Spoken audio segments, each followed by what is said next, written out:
అదరకొట్టే కారం రంగు రుచి ఆచి కారం పొడి. అది వచ్చినప్పటి నుంచి మీరు ఇప్పటి వరకు కనిపించకపోయేసరికి సంధ్యారెడ్డి గారు వెనకడికి వేశారా ఆమె? సంధ్యారెడ్డికి ఇంకా వేరే పని ఉండదమ్మా. దీంట్లో కంటే ఏం పనిపాటు ఉండదు. ఏముంటుంది చిన్మయ్యకి కానీ అనసూయ కానీ. ఇవాళ చిన్మయ్య అయితే ఏం స్పందించలేదు. నేను ఆ అమ్మాయి మొన్న చెప్పిన ట్వీట్ గురించి మాట్లాడాను. నేను ఆ అమ్మాయి గురించి మాట్లాడట్లేదు. మొన్న దాని గురించి ఈరోజు చెప్పాను. ఇవాళ ఝాన్సీ ఎందుకు ఉరికొచ్చిందో మరి ఆమెనే ఆన్సర్ చెప్పాలి. ఇక ఝాన్సీ ఎందుకు వచ్చిందో, ఎందుకంటే నేను ఝాన్సీ గారి గురించి చాలా గొప్పగా చెప్పిన. మరి ఆమె బయటకు వచ్చింది ఈరోజు. అనసూయ కూడా మొన్నటి వరకు గానే ఉంది. మళ్ళీ ఈ నేను అన్వేష్ వచ్చేసి అనసూయ అక్కకు జిందాబాద్, అనసూయ అక్కకు జిందాబాద్, నా మద్దతు అన్నాడు కదా. ఎవడు మీకు మద్దతు ఇస్తున్నాడో, ఎలాంటి వాడు ఇస్తున్నాడు అనేది మీరు చూసుకోండి. నాకు ఎలాంటి నా తల్లులు, నా అక్కలు, నా చెల్లెళ్ళు, నా అన్నలు నాకు మద్దతు ఇచ్చే దాంట్లో తెలంగాణ కాదు వరల్డ్ వైజ్గా ఇస్తున్నారా? మరి ఎవరు ఇందులో ఎవరు గొప్ప వ్యక్తి చెప్పండి. నువ్వు ఏదో నన్ను అనగానే, మీరేదో నన్ను అనగానే, మీరు చట్టపరంగా నన్ను మీద చర్యలు తీసుకుంటే చట్టపరంగానే ముందుకు పోతా.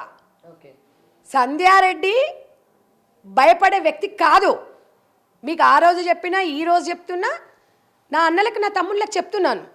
ఈ వేషధారణతోని ఇలా ఉంటే మన ఫ్యామిలీలో ఒప్పుకోం కదా అంటే, ఒప్పుకోము, ఇట్లా ఉండం కదా అని చెప్పేసి సాధారణంగా గ్రామాలలోకి వెళ్దామని కూడా మీకు మీ వాయిస్ ద్వారా చెప్పిన. నేను గ్రామాలలోకి వెళ్దాం, అనసూయని రమ్మానండి, చిన్మయ్యని రమ్మానండి, నేను వస్తాను. లేదంటే పంజగుట్ట సెంటర్కి ఒక 10 మంది లేడీస్ని తీసుకొని ఆమెను రమ్మానండి, నేను 1000 మందిని తీసుకొని వస్తాను.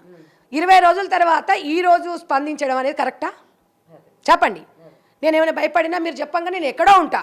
నాకు తెలుసా వీళ్ళు, అవునా కదా, ఎక్కడో ఉంటాను. ఇదే పని మీద, వీళ్ళకంటే పని ఉండదు. ట్విట్టర్లో ఇలా బతుకులు మొత్తం ట్విట్టర్లు, ఇన్స్టాలే, ఇంకేముండదు. కాబట్టి ఈ విషయాన్ని నేను ఇంకా నేను అసలు రేజ్ చేయొద్దు అనుకున్నా. కానీ నన్ను ఇంట్లోన్నదాన్ని బయటకు తీసుకొస్తున్నారు. మీరేమంటున్నారు? మీరు స్పందించాలి కదంటే, వాస్తవానికి కూడా ఇప్పుడు పబ్లిక్లో ఉన్నాను కాబట్టి నేను వెనుకడి వేసినానే అనుకుంటారని చెప్పి అడావుడిగా నేను వచ్చిన. పండగ పూట పనులు ఉండవా? దీంట్లోకి పండుగలు ఉండవు, పబ్బాలు ఉండవు, ఏముండవు. ఇదే పని. దీంట్లకు పైసలు ఉంటే పండుగ. దీంట్లకు మాలాంటి వాళ్ళకి ఏముంది? వచ్చిన మాలాంటి మధ్య తరగస్తులకు 10 రూపాయలు వచ్చినప్పుడే మాకు పండుగ. మీకేముంది? రోజు పండుగలే. వీళ్ళకు ప్రత్యేకంగా పండుగలు ఏముంటాయమ్మా? రోజు డబ్బులు వస్తాయి, కష్టపడండి. ప్రజలు డబ్బులు ఉట్టిగా రావు. మీరు ఏం చెప్తున్నారు? సమాజానికి ఏం మెసేజ్లు ఇవ్వాలనుకుంటున్నారు? అంటే ఇది రచ్చరచ్చ చేసేసి ఒక అంతర్జాతీయ సమస్యలాగా సృష్టించి ఏం మాట్లాడుతున్నారు మీరు? మీ ఇష్టం ఉన్నట్టు వేసుకోండి అమ్మా. ఎవడొద్దన్నాడు మిమ్మల్ని? తింటున్నామని బొక్కల మెడలు వేసుకోవద్దని చెప్పినాం. మీరు ఏమన్నా వేసుకోండి, ఏదన్నా చేసుకోండి. నేను ఎవరి గురించి మాట్లాడట్లేదు, ఎవరి గురించి జడ్జ్ చేయట్లేదు. ఒక్కటే చెప్తున్నా, ప్రతి వాళ్ళకి కూడా, ప్రతి ఒక్కరికి కూడా సమాజంలో బతుకుతున్నప్పుడు నలుగురితో నారాయణ. నలుగురితో నాకు వద్దు అనుకుంటే సిటీకి దూరంలో ఒక ఇల్లు కట్టుకొని ఇంట్లో ఉండాలి, ప్రజాస్వామ్యంతో సంబంధం లేకుండా. నేను ప్రజాస్వామ్యంలో బతుకుతున్నా, ప్రజలకు నేను జవాబుదారి. చెప్పండి, మీరు అవునా కదా? చెప్పండి గౌతమి గారు. కాబట్టి వాళ్ళు మీరు వచ్చి ఎక్స్ప్లెనేషన్ ఇచ్చిన. ఇప్పుడు నేను ఇప్పుడు ఎందుకంటే ఇక ప్రతిసారి వాళ్ళేదో దానికంటే పని లేదు, వాళ్ళకంటే పనిపాట లేదు. ఇంకొకటి ఇవాళ మీకు కూడా చెప్తున్నా, ఇన్స్టాగ్రామ్లో కాకుండా, ట్విట్టర్లో కాకుండా పబ్లిక్లోకి రండి. నేను రెడీగా ఉన్నా. దానికి మీకు సవాల్ విసురుతున్నా. మీరు ట్విట్టర్లో పెట్టుకొని ఇంకెల్లోనో పెట్టుకున్నా కాదు. నేను ట్విట్టర్ మనిషిని గాను, నేను ఇన్స్టాగ్రామ్ మనిషిని గాను. ఇంకొక విషయం, నా ఇన్స్టాగ్రామ్ ఈ ఇష్యూ అవుతున్నప్పటి నుంచి నా ఇన్స్టాగ్రామ్ ఉందేమని సెర్చ్ చేస్తున్నారంట. మీకు విషయం ఏంటంటే, నాకు ఇన్స్టాగ్రామే లేదు. ఈ మధ్యకాలంలో మేము చేసే సర్వీసు 10 మందికి ఉపయోగపడాలని ఈ మధ్యకాలంలో 1-2 months కింద చేసాం. చూశారు కదా. వీళ్ళు బతుకులు మొత్తం ఇన్స్టానే. పొద్దున్న లేసి ఇన్స్టా ఓపెన్ చేయాలి, ట్విట్టర్లో చేసుకోవాలి తప్ప. నేనేమో ప్రజల మనిషినమ్మా, పొద్దున్న లేసి ఇంత సర్ది కట్టుకుంటా పోతూనే ఉంటా. మరి వాళ్ళ పని అది కదా. నా పని ఇప్పుడు పని చేసుకునేటోనికి ఇన్స్టాలు ఎందుకమ్మా, ఫేస్బుక్లు ఎందుకమ్మా? ఇది కూడా ప్రజా అభిప్రాయంలో టెక్నాలజీ పెరిగింది కాబట్టి ఒక మంచి దానికి వాడుకున్నాం. యూట్యూబ్ కానివ్వండి, వాట్సాప్ కానివ్వండి, ఇది మేము చేసే కార్యక్రమాలు పెడితే కొంతమంది ఇన్స్పిరేషన్ అయ్యి ముందుకెళ్తారని సమాజానికి మెసేజ్ ఇస్తున్నాం. వీళ్ళు ఏం మెసేజ్ ఇస్తున్నారమ్మా? ఇంత పెట్టేసుకొని చేయించుకోండి, చేయించుకోండి అనేది ఇచ్చిండ్రు. అది సమాజానికి ఏమొస్తుంది గౌతమి? సమాజానికి ఏమైనా దీనివల్ల వచ్చిందా? వెనక ముందు చూపించాలి కదా. మరి ఇక్కడ ఇప్పుడు మీరు నన్ను అనడం అంటే ఇది వేదికనా? అరే 20 రోజుల నుంచి జాతీయ సమస్య అయిపోయింది ఇది. అవును కదా. అసలు ఎక్కడ కూడా ఆగే కనిపించట్లేదు అసలు సొల్యూషన్ అసలు ఇది ఆగడానికి. నేను ఇప్పుడు వెళ్ళొద్దు వెళ్ళొద్దు వెళ్ళొద్దు అన్న నేను వెళ్ళట్లేదు కదా ఇప్పుడు అంటే ఇప్పుడు వాళ్ళకంటే హాఫ్ నాలెడ్జ్ ఉంటుంది. నాకు సమాజం మీద బాధ్యత ఉంది, 10 మందితో నేను వాళ్ళతో పంచుకుంటున్నాను కాబట్టి హావభావాలు తెలుసు కాబట్టి సర్లే ఇంకా అయిపోయింది అనుకున్నాం. అరే అరే ట్విట్టర్ల మీద ట్విట్టర్లు మరి అంత ఉన్నోళ్ళు ఉంటే చిన్మయ్య కానీ ఝాన్సీ కానీ మళ్ళీ లేకపోతే అనసూయ వచ్చేందుకు ప్రెస్ మీట్ పెడతలేదు. ఇన్నిసార్లు మీరు అనసూయని మాట్లాడడానికి ట్రై చేశారు, మీకు ఎప్పుడైనా లైవ్లోకి వచ్చారా? లేదు, ఆవిడ రెస్పాండ్ అవ్వలా. ఎందుకు అవ్వదు మరి? మీరు చెప్పండి, మీరు ఇప్పుడు చేయండి ఒకసారి ఫోను. నువ్వు పిలిస్తే నేను వచ్చిన గౌతమి అనసూయకు ఫోన్ చేయండి. కానీ ఇలాంటి ఇష్యూస్ పైన నేను మాట్లాడాలనుకోవడం లేదు, నాకు అనవసరం అని అయితే ఆవిడ ఒక క్లారిటీ కూడా ఇవ్వడం జరిగింది కదా. ఏందమ్మా? ఆమె మాట్లాడాలనుకోవట్లేదు అని చెప్పారు కదా. ఇప్పుడు మాట్లాడేదు అనుకోవట్లేదు అంటే అది ట్వీట్లు చేస్తుంది. ఇవాళ నేను మా మేడం గారికి ఇచ్చిన లేఖ ఎట్లొచ్చింది బయటికి? ఆ లేఖ ఎవరు పెట్టుకుని ఇన్స్టాలో? అంటే రెచ్చగొట్టడమేగా. ఝాన్సీ పెడితే ఆమె పెట్టుకుందిగా చీచీచి అంట. మీరు చీచి, నేను కాదు. ఓటింగ్ పెడితే 99% నాకు వస్తే 1% నీకు వచ్చిందంటే మీరెంత చీచినో తెలుసుకోండి. నేను కాదు చీచి, నేను ప్రజల మనిషిని.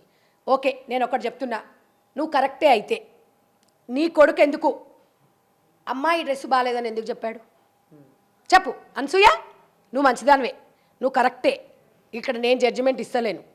మంచి చెడు అనేది ఎవరు జడ్జిమెంట్ ఇవ్వరు, ఎవరు ఏ సర్టిఫికెట్ ఇయ్యరు. మరి మీ కొడుకు ఎందుకు సొంత కొడుకే నిన్ను వ్యతిరేకించిండు డ్రెస్సింగ్ విషయంలో? ఇప్పుడు మన ప్రెస్ మీట్ పెట్టిన అక్కలు కూడా చెప్తున్నాను, అక్క వాళ్ళ సొంతం కొడుకు ఇష్టం లేదు అన్నాడు.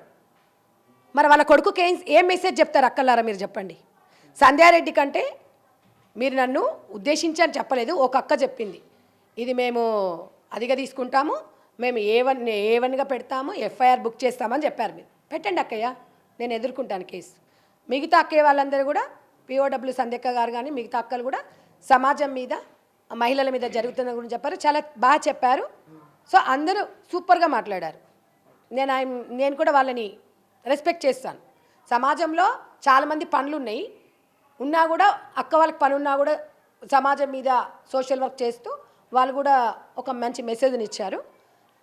నేను అక్కలకు చెప్తున్నాను, అనసూయ కొడుకు మా బాబాయ్ నన్ను ఇట్లా అన్నాడు, నన్నే క్వశ్చన్ చేస్తాడని అనసూయ చెప్పింది అక్క, నేను అనలేదు అక్క. కావాలంటే మీకు ప్రూఫ్లు పంపిస్తా అక్క. అయితే ఆ అనసూయ చెప్పిన ఆ కొడుకుకి మీ సమాధానం చెప్పండి అక్క. సంధ్యనంటే నా మీద కేసులు పెడతారు, మరి అనసూయ కొడుకు మీద కేసు పెడతారు అక్క? ఎవరు పెట్టాలక్క? మీరే చెప్పండి అక్కయ్య. సో ఇంట్లో ఉన్న వాళ్ళకి తప్పు అనిపించింది, బయట ఉన్న వాళ్ళకి తప్పు అనిపించకపోవడంలోనే ఏముంది అని అడుగుతున్నారు, అంతే కదా? అంతే కదా. ఇప్పుడు నానా ఇంట్లో గెచ్చి రచ్చగెలువు అంటారు. నీ కొడుకుకు నువ్వు వేసుకునే వేషాధారణ నచ్చినప్పుడు అది కూడా మేమనలే, మళ్ళీ ఆమెనే వచ్చి చెప్పింది. అక్కయ్య ప్రెస్ మీట్ పెట్టిన అక్కయ్యలకు ఒక్కటి చెప్తున్నా, నేను ఎవరి డ్రెస్ వాళ్ళ ఇష్టం అక్కయ్యలు, మీ వ్యక్తిగత స్వేచ్ఛ మీది అక్కయ్యలు, నేను కాదంటలేను అక్కయ్యలు. కానీ అక్కయ్యలు బయటికి వచ్చి ఒక మీడియాలో అక్కయ్య అనసూయ అక్కయ్య వచ్చేసి నేను నగ్నంగా ఉంటాను, నన్ను అందరూ అన్నగా చూడాలన్నారు. దీనికి మీ ఆన్సర్ చెప్పేయండి అక్కయ్యలు. తనకు రైట్ ఉంది కదా చెప్పుకోవడానికి. నేను కూడా ఆ చిన్న వీడియో కూడా ఒక అమ్మలాగా ఇలా జరుగుతుంది. ఒక బండి స్పీడ్ ఊరుకుతుంటాడు పిల్లోడు, కొత్తగా బండి కొనుక్కొని, స్పీడ్ బ్రేకర్ వస్తుంది నాన్న జాగ్రత్త అని చెప్తారు. చెప్పినంది తప్పు అవుతుందా? ఇప్పుడు నా వీడియో కూడా చిన్న వీడియో వేస్తున్నారు కదా బయట మీరు, అది కూడా ఆ కోవకు చెందిందే అని నేను చెప్పాను. దీంట్లో తప్పుంటే సమాజం ఓటింగ్ పెట్టండి, బిగ్ టీవీ పెట్టిన తర్వాత మీరు సమాజంలో నాకు ఎవరైతే ఎలాంటి రెస్పాన్స్ ఇస్తారో, నాకు మద్దతు ఇస్తారో, వాళ్ళని కరెక్ట్ అంటారో అప్పుడు చెప్పండి, నేను మాట్లాడతాను. అందుకే ఈ అక్కయ్యలకు చెప్తున్నా, నేను ఒకటే ఈ వేదిక ద్వారా చెప్తున్నా, మీరు చేసేది సేవ, నేను కాదు అనను. అక్కడ ఒక్కొక్క ఆమె ఇంగ్లీష్లో తెలుగులో మంచిగా ఆడవాళ్ళ గురించి మంచి మాట్లాడారు అక్కలు. కానీ అక్క మీ అంత ఇంగ్లీష్ నాకు రాదక్క, నాకు తెలుగు వచ్చు, నేను ఒక తెలుగు బిడ్డను, నాకు ఈ ఇన్స్టాగ్రాములు ఈ ఫేస్బుక్లు లేవక్క, నాకు తెలిసిందంట, నాకు పిఏలు కూడా లేరు, ఏ ఫోన్ వచ్చినా నేనే ఎత్తాలి, ఏ ఫోన్ వచ్చినా నేనే మాట్లాడాలి. నేను ఎవరిని ఉద్దేశించి ఎవరి మనోభావాలు దెబ్బతీయలేదు అక్కయ్యలు, నా అభిప్రాయం చెప్పిన అక్కయ్యలు, రెస్పెక్ట్ చేయమని నేను జడ్జి చేయలేదు అక్కయ్యలు. మీరు నా మీద మీరు ఒకవేళ అట్లా అభిప్రాయం ఉన్నా మీకు కూడా చెప్తున్న అక్కయ్యలు, సమాజానికి మనం ఒక మంచి మెసేజ్ ఇవ్వాలనుకున్నాం, ఎవ్వరు పొట్టి బట్టలు పొడుగు బట్టలని జడ్జి చేయడానికి ఎవ్వరికీ రైట్ లేదు. బట్ అంత మీరు ఎట్లా అయితే చెప్తున్నారో బాధ్యత కూడా అంతే అక్కయ్యలు సమాజంలో. ఆ బాధ్యతతోనే నేను నడుస్తున్నా. మీరు చూడండి, మా ఫౌండేషన్ ద్వారా నేను ఒక వ్యవస్థాపకురాల్ని, నాకు రైట్ లేదని కూడా అన్నారు.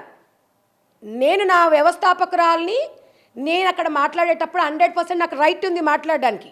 నా భావం, నా స్వేచ్ఛ అనేది నేను చెప్పాను. ఇవాళ ఒక్కటే క్వశ్చన్ వేస్తున్నాను అక్కేలు, మీరు సోషల్ సర్వీస్ ఎట్లా చేస్తున్నారో, మీరు ఎలాగైతే ముందుకెళ్తున్నారో, నేను కూడా 2003లో అక్క, నోట్ దిస్ పాయింట్ అక్కలు, పొలిటికల్లో 2014లో వచ్చిన అక్కేలు, 2003లో అక్కేలు నేను మదర్ ఫౌండేషన్ పెట్టింది.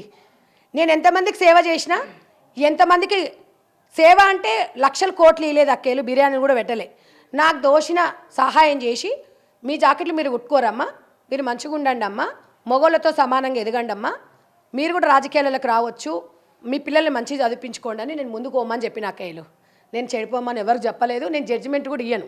నేను చెప్పే దాంట్లో కూడా అందరూ పాటిస్తారని కూడా నేను చెప్పను. నాకు తెలిసింది నేను చెప్పిన. చిన్న పిల్లలు ఆడ నిప్పుంది బెట, ముట్టుకోకు బెట, కాలుతుంది బేట అని చెప్పడం ఎంత తప్పో నేను మాట్లాడేది కూడా అంతే తప్ప అక్కయ్యలు. దయచేసి మీరందరూ ఈ ఇష్యూని ఒక అంతర్జాతీయంగా చేసుకొని, మీరు మహిళలే, నేను మహిళనే, అనసూయ మహిళనే, చిన్మయన్ మహిళనే, మరి ఇక్కడ ఎవరిని అనుకుంటున్నారండి? మీరు ఒక్కసారి ఆలోచించండి.